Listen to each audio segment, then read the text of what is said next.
Racial discrimination seems like something out of our history books. Martin Luther King, Brown v. Board of Education, lunch counter sit-ins. But if you fast forward to today, you'd find that racial discrimination is still around us. It might not be as prevalent or as noticeable, but experts on the topic will tell you it hasn't gone away and doesn't look like it will for a while. It perhaps is easy to think, well, maybe we've arrived at a time when race no longer matters. But in the work that we do every day, we see that unfortunately race does still matter for too many people and in too many different areas. Those are the words of Dennis Parker, who is the director of the Racial Justice Program at the American Civil Liberties Union. For starters, Parker still sees an inequality in the area of employment. Tests that were done show that equally qualified white people and people of color are treated differently. People of color are less likely to be called back for interviews, even though they have the exact same qualifications as white job applicants. Even worse, though, Parker sees large problems in the educational opportunities for minority students. It's still the case that people of color are more likely to be in schools where there are fewer resources, where the teachers have less experience, where the classes are overcrowded. And Parker thinks this is where the problems start. In his words, it's a ripple impact. Not only do you not get an equal education, but then you have less of an opportunity to get a full range of jobs, to live in a whole lot of different areas. And that spread so that not having access to schools affects your participation at a lot of levels. The economy has undoubtedly been linked to minorities. It isn't hard to see communities with minorities mostly lagging behind other communities. The news says the recovery is underway, but as Wright, the executive editor at Colorlines Magazine, sees it, there has yet to be a recovery for minorities. When you look at Black America, the unemployment rates are in many parts of the country plainly Depression era. Even the most conservative numbers are 15%. College graduates, African American college graduates, have a 15% unemployment rate. It's twice that of their white peers. They're graduating with more debt. So you have another generation of folks, even purportedly middle-class folks, who are starting off behind everyone else. Parker believes that the job discrimination he discussed earlier, along with less opportunities in communities of color, have led to an elevated unemployment rate among minorities. There's a lot of justifiable distress at the fact that unemployment is hovering around 9.5. But the fact is, particularly among black men, that number's been in the double digits for basically as far back as you can see. And once the unemployment rates went up, they correspondingly went up for people of color. So that unemployment rate is much higher. Wright cites the subprime lending crisis as another example of racial discrimination that we saw in recent years. It is now established that banks targeted African American communities, low-income communities in general, but African Americans in particular, with subprime loans, and that any number of borrowers would have in fact qualified for prime loans. So it wasn't just their status, there was something about their race. Why did they specifically target those communities? Wright has a simple answer. They did that because those are the folks that were most susceptible to it. They were the folks who had been cut out from the normal credit market. They were the folks who were still stuck in the 2001 recession and therefore desperate. And so they knew they were able to target those communities with these predatory loans. And how did they get away with that? Wright sees it as another form of discrimination by the regulators. They targeted communities where regulators didn't care because, these are just poor communities, so they're getting homes. This is good, Black people need homes, so who cares if they're bending some rules? So it's quite obvious that discrimination problems have been with us for quite some time, and they're not quite gone for good yet either. Why haven't we been able to move past this problem?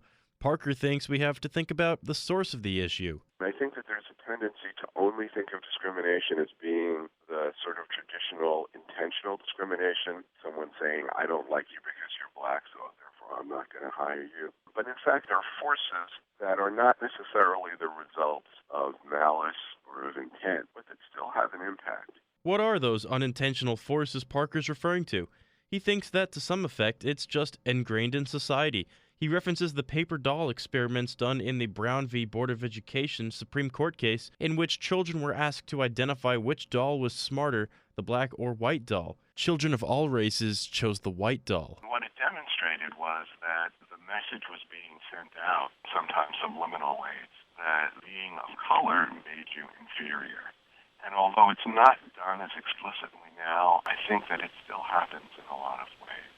It's still everything from fashion to television shows, that the way that people are depicted affects the way people respond to other people. Though Parker does go on to say the problem has improved. He believes it would have been, quote, unthinkable 20 years ago to elect an African-American president.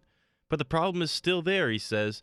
He believes what makes it so hard to fix for good is the fact that it's so hard to see. There's also research in the area of implicit bias that suggests that we are all subject to biases that we may not even be aware of. What does Ward Connerly think of this implicit bias? That's goofy. Connerly is the man behind Proposition 209 in California, which eliminated the use of affirmative action in student admissions in the University of California system. Connerly, an African-American man himself, is against any program that gives racial preferences to any race, as affirmative action did, though he said the program's beginnings had good intentions. The concept of affirmative action had a very noble beginning. It resulted from an executive order signed by JFK in which he wanted every federal agency and those that do business with the federal government to take, quote, affirmative action to ensure that there would be no discrimination against anyone. If that's what affirmative action is, then I heartily applaud it. But he says the program evolved to accelerate the pace in which African Americans were put into the fold of mainstream American life, as he called it. And then it was no longer a matter of black people, it was women and minorities. And at that point, affirmative action became a system of what I call preferential treatment.